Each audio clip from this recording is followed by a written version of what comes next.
Hello दोस्तों मैं आज एक लड़की की कहानी सुनाने जा रहा हूँ जो उसकी विचारधारा पर आधारित है। जरा गौर से सुनिएगा।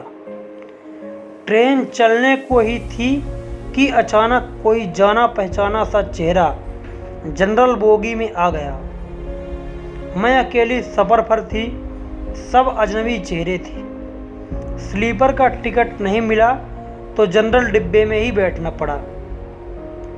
मगर यहाँ ऐसे हालात में उस शख्स से मिलना जिंदगी के लिए एक संजीवनी के समान था। जिंदगी भी कम वक्त कभी कभी अजीब से मोड़ पर ले आती है, ऐसे हालातों से सामना करवा देती है जिसकी कल्पना तो क्या कभी ख्याल भी नहीं कर सकते। वो आया और मेरे पास ही खाली जगह पर बैठ गया। ना मेरी तरफ देखा, ना पहचानने की कोशिश की। कुछ इंच की दूरी बनाकर चुपचाप पास आकर बैठ गया। बाहर सावन की रिमझिम लगी थी, इस कारण वो कुछ भीग गया था। मैंने कनखियों से नजर बचाकर उसे देखा। उम्र के इस मोड़ पर भी कमबख्त वैसा का वैसा ही था। हाँ, कुछ भारी हो गया था, मगर इतना भी ज़्यादा भी नहीं। फिर उसने जेब से चश्मा निकाला और मोबाइल पे लग गया। चश्मा देखकर मुझे कुछ आश्चर्य हुआ। उम्र का यही एक निशान उस पर नजर आया था कि आंखों पर चश्मा चढ़ गया था। चेहरे पर और सर पे मैंने सफ़ेद बाल खोजने की कोशिश की, मगर मुझे नहीं दिखे। मैंने जल्दी से सर पर साड़ी का पल्लू डाल लिया। बालों को डाई किए काफ़ी दिन हो गए थे मुझे। ज़्यादा तो नहीं थे सफ़ेद बाल मेरे सर पर, मगर इतने ज़रूर थे कि गौर से देखो तो नज़र आ जाएं। मैं उठकर बाथरूम गई, हैंडबैग से फेस वॉश निकाला, चेहरे को ढंग से धोया, फिर शीशे से मैं चेहरे को गौर से देखा। पसंद तो नहीं आया, मगर अजीब सा मुंह बनाकर मैंने शीशा वापस बैग में डाला और वापस अपनी जगह पर जा बैठी। मगर वो साहब तो खिड़की की तरफ से मेरा बैग सरकाकर खुद खिड़की के पास बैठ गए थे। मुझे पूरी तरह देखा भी नहीं, बस बिना देखे ही कहा सॉरी। भाग कर चढ़ा तो पसीना आ गया था, थोड़ा सूख जाए फिर मैंने अपनी जगह पर बैठ जाऊंगा। फिर वह अपने मोबाइल पे लग गया। मेरी इच्छा जानने की कोशिश भी नहीं की। उसकी यही बात हमेशा मुझे बुरी लगती थी। फिर भी ना जाने उसमें ऐसा क्या था कि आज तक मैंने उसे नहीं भुलाया। एक वो था कि 10 सालों में ही भूल गया। मैंने सोचा शायद अभी तक गौर नहीं किया, पहचान लेगा। थोड़ी मोटी हो गई हूँ, शायद इसलिए नहीं पहचाना। मैं उदास हो गई। जिस शख्स को जीवन में कभी भुला ही नहीं पाई, उसका मेरा चेहरा भी याद नहीं। माना कि ये औरतों और लड़कियों को तोड़ने की इसकी आदत नहीं, मगर पहचाने भी नहीं। शादीशुदा है, मैं भी शादीशुदा हूँ। जानती थी इसके साथ रहना मुश्किल है, मगर इसका मतलब यह तो नहीं कि अपने ख्यालों को, अपने सपनों को जीना छोड़ दूँ।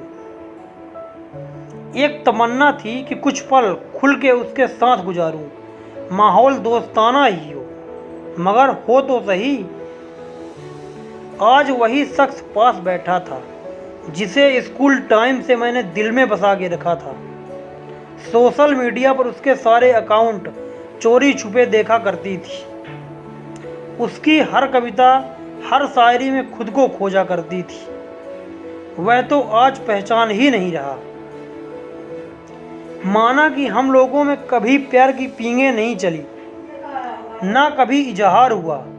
हाँ, वो हमेशा मेरी केयर करता था और मैं उसकी केयर करती थी। कॉलेज छूटा तो मेरी शादी हो गई और वो फौज में चला गया। फिर उसकी शादी हुई। जब भी गांव गई उसकी सारी खबर ले आती थी। बस ऐसी ही जिंदगी गुजर गई। आधे घंटे से ऊपर हो गया। वो आराम से खिड़की के पास बैठा मोबाइल में लगा था। देखना तो दूर, चेहरा भी नहीं ऊपर किया।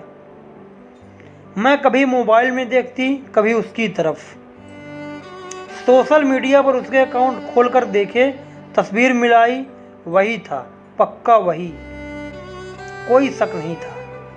वैसे भी हम महिलाएं पहचानने में कभी भी धोखा नहीं खा सकती। 20 साल बाद भी सिर्फ आंखों से पहचान ले। फिर और वक्त गुजरा, माहौल वैसा का वैसा था, मैं बस पहलू बदलती रही। फिर अचानक टीटी आ गया, सबसे टिकट पूछ रहा था। मैंने अपना टिकट दिखा उससे पूछा तो उसने कहा नहीं है। टीटी बोला फाइन लगेगा। वह बोला लगा दो। टीटी कहाँ का टिकट बनाऊं? उसने जल्दी से जवाब नहीं दिया, मेरी तरफ देखने लगा। मैं कुछ समझी नहीं। उसने मेरे हाथ में थमी टिकट को गौर से देखा, फिर टीटी से बोला कानपुर। टीटी ने कानपुर की टिकट बना दी और पैसे लेकर चला गया। वह फिर से मोबाइल में तल्लीन हो गया। आखिर मुझसे रहा नहीं गया। मैंने पूछ ही लिया, कानपुर में कहाँ रहते हो? वह मोबाइल में नजर चढ़ाए हुए बोला कहीं नहीं। वह चुप हो गया तो मैं फिर बोली, किसी काम से जा रहे हो? वह बोला हाँ। अब मैं चुप हो गई।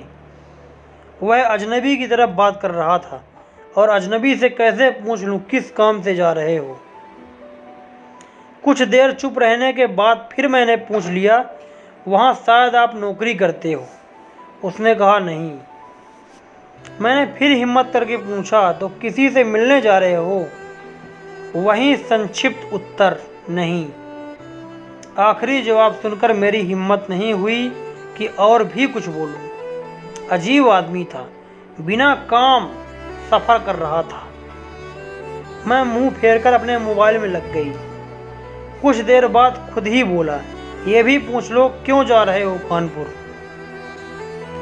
मेरे मुंह से जल्दी में निकला, बताओ क्यों जा रहे हो? फिर अपने ही उतावलेपन पर मुझे शर्म आ गई। उसने थोड़ा सा मुस्कुराते हुए कहा, एक पुरानी दोस्त मिल गई, वो आज अकेले सफ़र पर जा रही थी। फौजी आदमी हूँ, सुरक्षा करना मेरा कर्तव्य है। अकेले कैसे जाने देता, इसलिए उसे कानपुर तक छोड़ने जा रहा था। इतना सुनकर मेरा दिल जोर से धड़का। नॉर्मल नहीं रह सकी मैं, मगर मन के भावों को दबाने का असफल प्रयत्न करते हुए मैंने हिम्मत करके पूछा, कहाँ है वो दोस्त? कमबख्त फिर मुस्कुराता हुआ बोला, यहीं मेरे पास बैठी है ना। इतना सुनकर मेरे सब कुछ समझ में आ गया कि क्यों उसने टिकट नहीं लिया, क्योंकि उसे पता तो नहीं था कि मैं कहाँ जा रही हूँ। सिर्फ और सिर्फ मेरे लिए वह दिल्ली से कानपुर तक सफ़र कर रहा था। जानकर इतनी खुशी मिली कि आंखों में आंसू आ गए। दिल के भीतर एक गोला सा बना और फट गया। परिणाम में आंखें तो भींगती ही थी। बोला, रो क्यों रही हो? मैं बस इतना ही कह पाई, तुम मर्द हो, नहीं समझ सकते। वह बोला, क्योंकि थोड़ा बहुत लिख लेता हूँ, इसलिए एक कवि और लेखक भी हूँ, वह समझ सकता है। मैंने खुद को संभालते हुए कहा, शुक्रिया मुझे पहचानने के लिए और मेरे लिए इतना टाइम निकालने के लिए। वह बोला, प्लेटफार्म पर अकेली घूम रही थी, कोई साथ नहीं दिखा तो आना पड़ा। कल ही रक्षाबंधन था, इसलिए बहुत भीड़ है। तुमको यूं अकेले सफ़र नहीं करना चाहिए। क्या करती, उनको छुट्टी नहीं मिल रही थी और भाई यहाँ दिल्ली में आकर बस गए। राखी बांधने तो जाना ही था, मैंने मजबूरी बताई। ऐसे भाइयों को राखी बांधने आए हो जिनको ये भी फिक्र नहीं कि बहन इतना लंबा सफ़र कैसे तय करेगी। भाई शादी के बाद भाई रहे ही नहीं, भाभियों के हो गए। मम्मी पापा रहे नहीं, कहकर उदास हो गई। वह फिर बोला, तो पति को तो समझना चाहिए, उनकी बहुत बिजी लाइफ है, मैं ज़्यादा डिस्टर्ब नहीं करती और आजकल इतना खतरा नहीं रहा, कर लेती हूँ अकेले सफ़र। तुम अपनी सुनाओ, कैसे हो? अच्छा हूँ, कट रही है ज़िंदगी। मेरी याद आती थी क्या? मैंने हिम्मत करके पूछा और वो चुप हो गया, कुछ नहीं बोला। तो मैं फिर बोली, सॉरी, यूं ही पूछ लिया। अब तो परिपक्व हो गए थे, कर सकते हैं ऐसी बात। उसने शर्ट की बाजू की बटन खोलकर हाथ में पहना वो तांबे का कड़ा दिखाया जो मैंने ही उसे फ्रेंडशिप डे पर दिया था। बोला, याद तो नहीं आती? कमबख्त तेरी याद दिला देता था। कड़ा देखकर दिल को बहुत सुकून मिला। मैं बोली, कभी संपर्क क्यों नहीं किया? वह बोला, डिस्टर्ब नहीं करना चाहता था। तुम्हारी अपनी ज़िंदगी है और मेरी अपनी ज़िंदगी। मैंने डरते डरते पूछा, तुम्हें छू लूं? वह बोला, पाप नहीं लगेगा? मैं बोली, नहीं, छूने से पाप नहीं लगता। और फिर मैं कानपुर तक उसका हाथ पकड़कर बैठी रही। बहुत सी बातें हुई। जिंदगी का ऐसा यादगार दिन था जिसे आखिरी सांस तक नहीं भुला पाऊंगी। वह मुझे सुरक्षित घर छोड़कर गया, रुका नहीं, बाहर से ही चला गया। जम्मू थी उसकी ड्यूटी और चला गया। उसके बाद उसने कभी बात नहीं हुई क्योंकि हम दोनों ने एक दूसरे को फ़ोन नंबर नहीं लिए थे। हालांकि हमारे बीच कभी भी नापाक कुछ भी नहीं हुआ। एक पवित्र सा रिश्ता था, मगर रिश्तों की गरिमा बनाए रखना जरूरी था।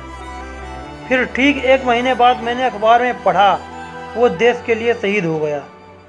क्या गुजरी होगी मुझ पर वर्णन नहीं कर सकती। उसके परिवार पर क्या गुजरी होगी पता नहीं। लोक लाज के डर से मैंने अंतिम दर्शन भी नहीं कर सकी। आज उससे मिले 1 साल हो गए। आज भी रक्षाबंधन का दूसरा दिन है। आज भी सफ़र कर रही हूँ। दिल्ली से कानपुर जा रही हूँ। जानबूझकर जनरल डिब्बे का टिकट लिया मैंने। अकेली हूँ। ना जाने दिल क्यों आस पाले बैठा है कि आज फिर आएगा और पसीना सुखाने के लिए उसी खिड़की के पास बैठेगा। एक सफ़र वो था जिसमें कोई हम सफ़र था। एक सफ़र आज है जिसमें उसकी यादें हम सफ़र है। बाकी ज़िंदगी का सफ़र जारी है। देखते हैं कौन मिलता है, कौन साथ छोड़ता है। नमस्कार, धन्यवाद।